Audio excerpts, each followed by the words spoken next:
I'm Eleanor Wheeler and I am currently the artist in residence in Mount Stewart house.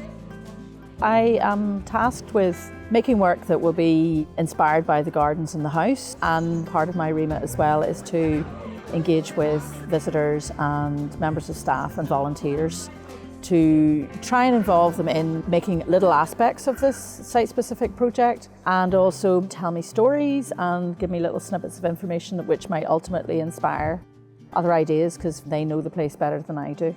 I'm hoping ultimately that I'll end up with a piece of work that will be engaging to people, that maybe illuminates some aspects of details within the garden, maybe relates to the history of the sculptures within the gardens, and maybe takes that story forward for the future, and also to draw attention to some of the global connections of the project in community workshops, but also to say something about how there might be some changes within the environment, the very unique environment that is Mount Stewart, that might change ultimately the nature of the gardens and the nature of the visitors.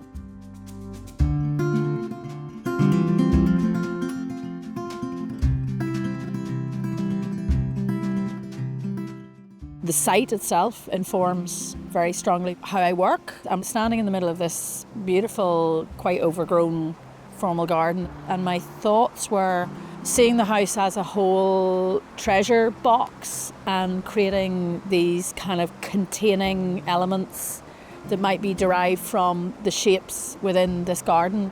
In my kind of vision for what I want to make is an installation that maybe like says something about containment of animals, as in the ark metaphor within the garden, and also that containment of precious things, and how sometimes the precious things can break out, sometimes animals can break out, sometimes people can rise above or below their station.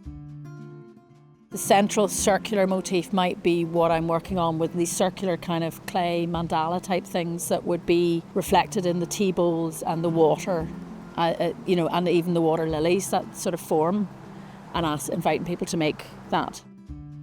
Today we've been trying to talk to some of the volunteer staff to try and have them give their impression of what they feel about the property and how they feel that they are part of this property. So there's been a nice mixture of people.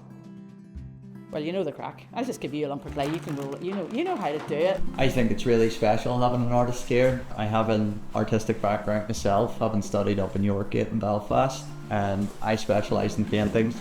But it's always nice to see what other people are doing with their creative practices. So yeah, I'm very happy to see this happen. Hopefully it'll get more visitors in, and hopefully it'll encourage younger generations to try it for themselves, practice something.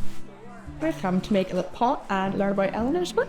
I have learned that I'm very bad at making clay pots, but with Eleanor's expert guidance I have managed to make somewhat of a pot. To have someone here doing something really creative and special and that people can get involved in and that is linked with the property, they can see some of the stuff behind here, and connect it in with what we've got on site, and also branching out and doing some creative stuff like this themselves. I think it's all very special. This is a fine example of early Etruscan clay work from Crete. You could probably say a poor thing, but my own. What would this be used for? Would it be used for collection, or would it be used for decorative purposes? And I thought in the end, probably collection and putting stuff into it, and therefore it needed a wider bowl and a nice little slightly decorative fringe. And that was it. And then it's just a case of working with the clay.